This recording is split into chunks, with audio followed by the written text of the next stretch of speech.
درود و مهر بر شما. ما میتونیم به کمک 2 عدد ترانزیستور NPN، 2 عدد مقاومت و 2 عدد LDR یا مقاومت حساس به نور جهت چرخش موتور رو تعیین کنیم. این یک موتور گیربکس دار هست. ولتاژ ورودی در مدار 8 ولته. اول مدار رو امتحان میکنم و بعد شماتیک رو براتون میکشم و شرح میدم.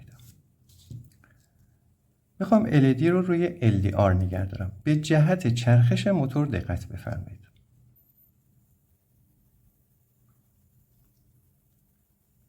حالا رو LDR بعدی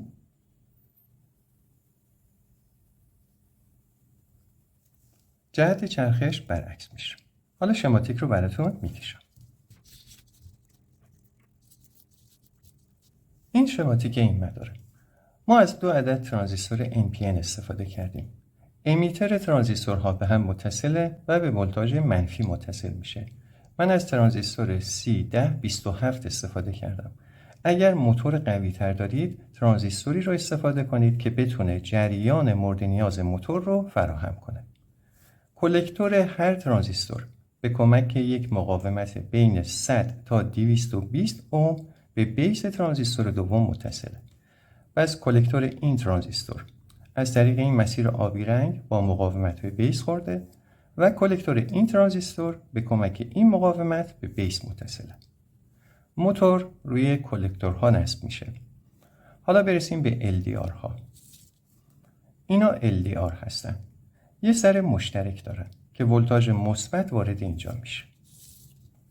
پس این سر مشترک LDR ها پایه دوم LDR ها به کلکتور ترانزیستورها متصل میشه.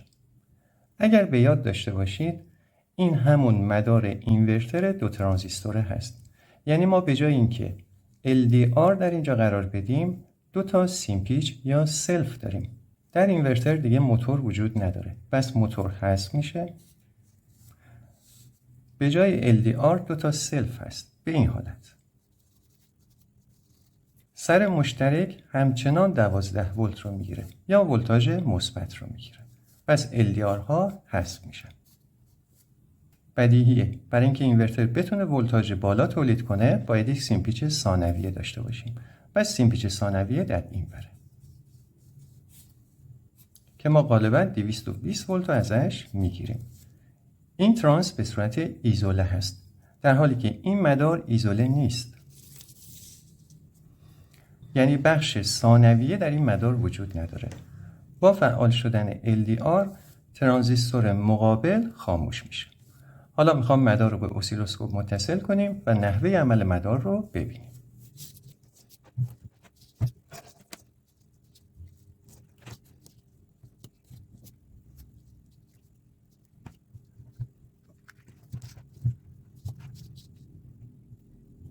پراپ های اسیلوسکوپ به پایه کلکتور متصلند. همونطور که مشاهده می‌فرمایید هر 2 تا ترانزیستور روشنند و در حالت نوسان قرار دارند. اگر یکی از LDR ها فعال بشه یک ترانزیستور خاموش میشه و ترانزیستور دوم ولتاژ DC رو به موتور میرسونه. خب امتحان کنیم. این LDR اول خط زرد رنگ که در پایین قرار گرفته نشون میده این ترانزیستور خاموش شده. حالا اینور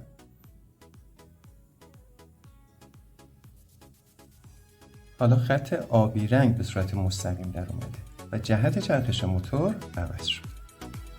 ممنونم که ویدیو رو نگاه کردید.